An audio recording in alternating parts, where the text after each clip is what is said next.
Sagradas Escrituras. 20º livro do Novo Testamento. Epístola de Tiago, capítulo 1.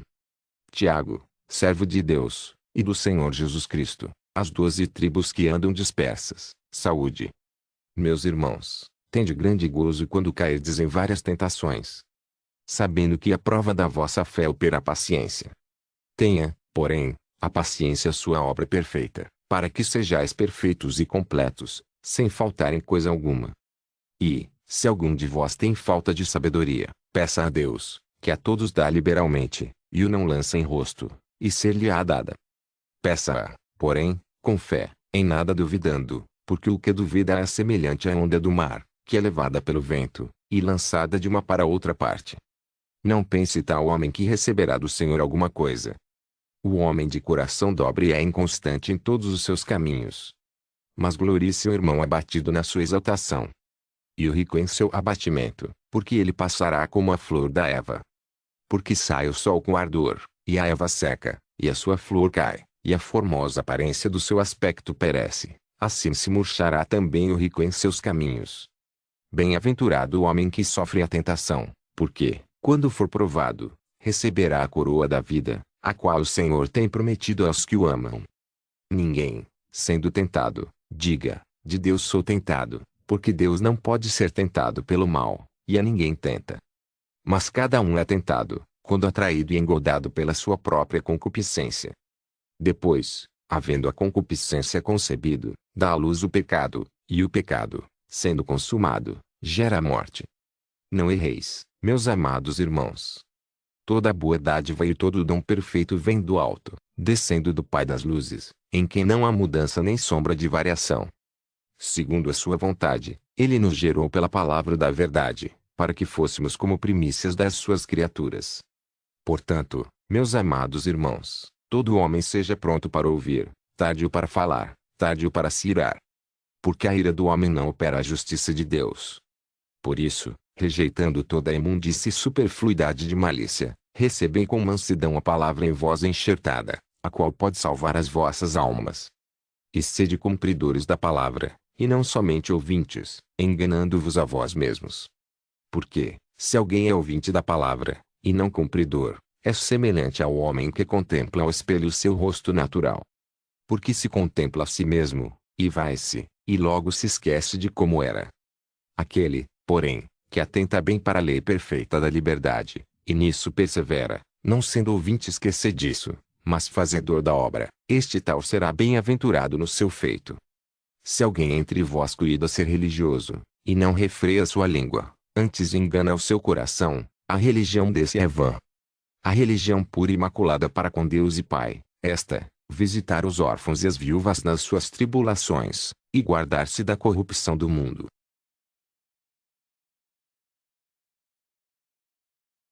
Epístola de Tiago, capítulo 2.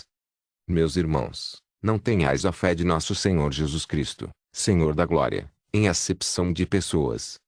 Porque, se no vosso ajuntamento entrar algum homem com anel de ouro no dedo, com trajes preciosos, e entrar também algum pobre com sórdido traje, e atentardes para o que traz o traje precioso, e lhe disserdes, assenta-te tu aqui num lugar de honra, e disserdes ao pobre, tu, fica aí em pé, ou assenta-te abaixo do meu estrado.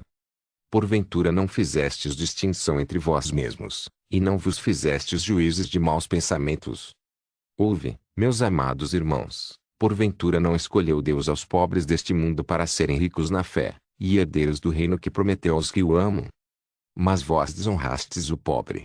Porventura não vos oprimem os ricos, e não vos arrastam aos tribunais? Porventura não blasfemam eles o bom nome que sobre vós foi invocado? Todavia, se cumprirdes, conforme a Escritura, a lei real, amarás a teu próximo como a ti mesmo, bem fazeis. Mas, se fazeis acepção de pessoas, cometeis pecado, e sois redarguidos pela lei como transgressores. Porque qualquer que guardar toda a lei, e tropeçar em um só ponto, tornou-se culpado de todos. Porque aquele que disse, não cometerás adultério, também disse, não matarás. Se tu, pois, não cometeres adultério, mas matares, estás feito transgressor da lei. Assim falai, e assim procedei, como devendo ser julgados pela lei da liberdade.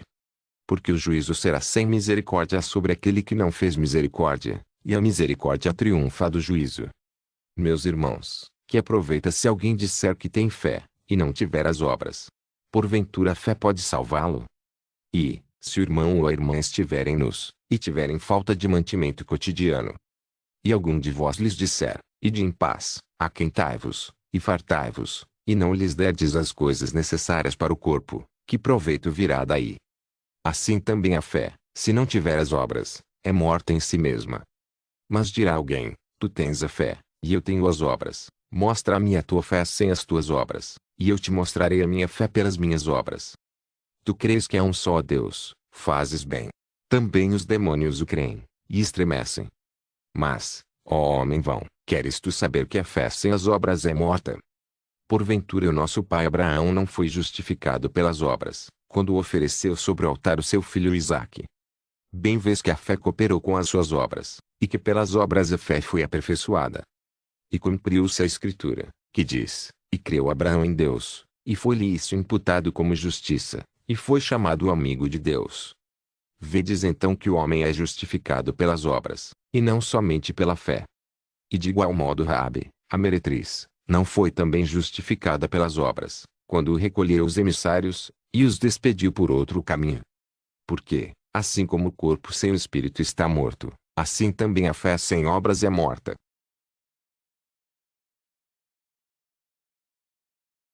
Epístola de Tiago, capítulo 3. Meus irmãos, muitos de vós não sejam mestres, sabendo que receberemos mais duro juízo.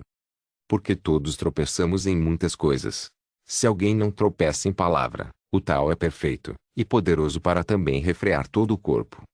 Ora, nós pomos freio nas bocas dos cavalos, para que nos obedeçam, e conseguimos dirigir todo o seu corpo. Vede também as naus que, sendo tão grandes, e levadas de impetuosos ventos, se viram com um bem pequeno leme para onde quer a vontade daquele que as governa. Assim também a língua é um pequeno membro, e gloria-se de grandes coisas.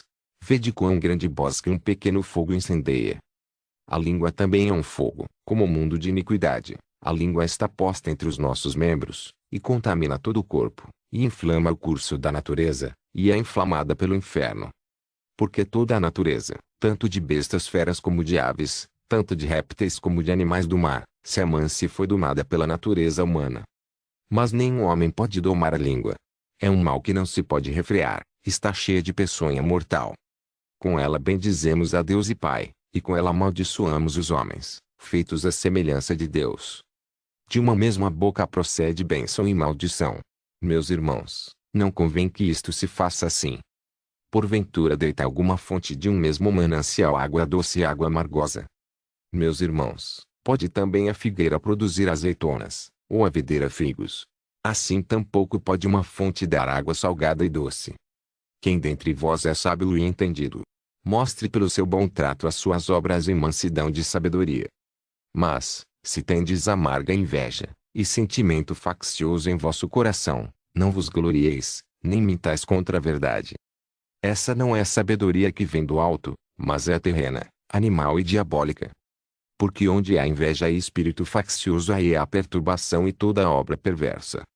Mas a sabedoria que do alto vem é, primeiramente pura, depois pacífica, moderada, tratável, cheia de misericórdia e de bons frutos, sem parcialidade, e sem hipocrisia. Ora, o fruto da justiça semeia-se na paz, para os que exercitam a paz. Epístola de Tiago, capítulo 4. De onde vêm as guerras e pelejas entre vós? Porventura não vem disto, a saber, dos vossos deleites, que nos vossos membros guerreiam. Cobiçais, e nada tendes, matais, e sois invejosos, e nada podeis alcançar, combateis e guerreais, e nada tendes, porque não pedis. Pedis, e não recebeis, porque pedis mal, para o gastardes em vossos deleites. Adúlteros e adúlteras, não sabeis vós que a amizade do mundo é inimizade contra Deus? Portanto, qualquer que quiser ser amigo do mundo constitui-se inimigo de Deus. Ou cuidais vós que em vão diz a Escritura, o Espírito que em nós habita tem ciúmes? Antes, ele dá maior graça. Portanto diz, Deus resiste aos soberbos, mas dá graça aos humildes. Sujeitai-vos, pois, a Deus, resisti ao diabo, e ele fugirá de vós. Chegai-vos a Deus, e ele se chegará a vós. Alimpai as mãos, pecadores, e, vós de duplo ânimo, purificai os corações. Senti as vossas misérias, e lamentai e chorai, converta-se o vosso riso em pranto, e o vosso gozo em tristeza. Humilhai-vos perante o Senhor, e ele vos exaltará. Irmãos, não faleis mal uns dos outros. Quem fala mal de um irmão, e julga seu irmão, fala mal da lei, e julga a lei, e, se tu julgas a lei, já não és observador da lei, mas juiz. Há só um legislador que pode salvar e destruir. Tu, porém, quem és, que julgas a outrem? E agora vós, que dizeis, hoje, ou amanhã, iremos a tal cidade, e lá passaremos um ano, e contrataremos, e ganharemos. Digo-vos que não sabeis o que acontecerá amanhã. Porque, que a vossa vida é um vapor que aparece por um pouco, e depois se desvanece. Em lugar do que devias dizer, se o Senhor quiser, e se vivermos, faremos isto ou aquilo. Mas agora vos gloriais em vossas presunções, toda glória tal como esta é maligna. Aquele, pois, que sabe fazer o bem e não o faz, comete pecado.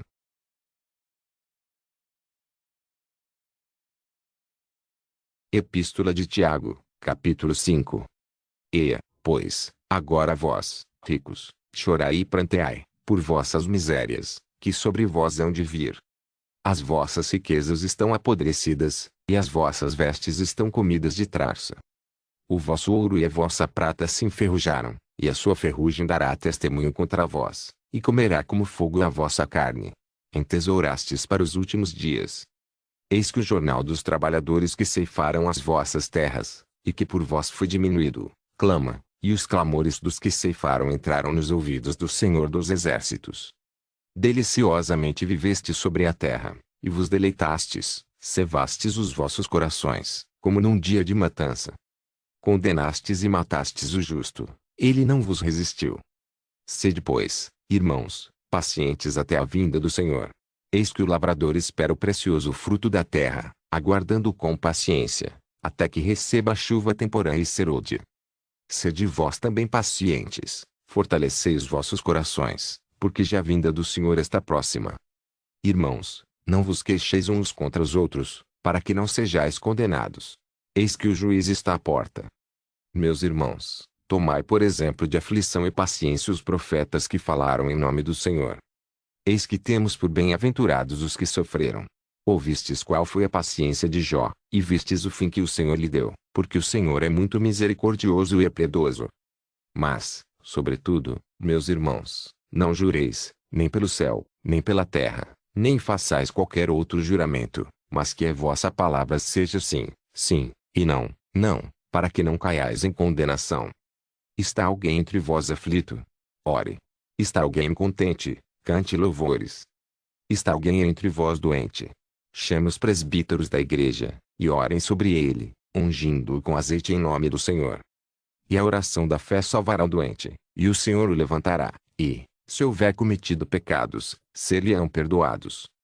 Confessai as vossas culpas uns aos outros, e orai uns pelos outros, para que sareis. A oração feita por um justo pode muito em seus efeitos. Elias era homem sujeito às mesmas paixões que nós e, orando, pediu que não chovesse e, por 3 anos e 6 meses, não choveu sobre a terra. E orou outra vez, e o céu deu chuva, e a terra produziu o seu fruto.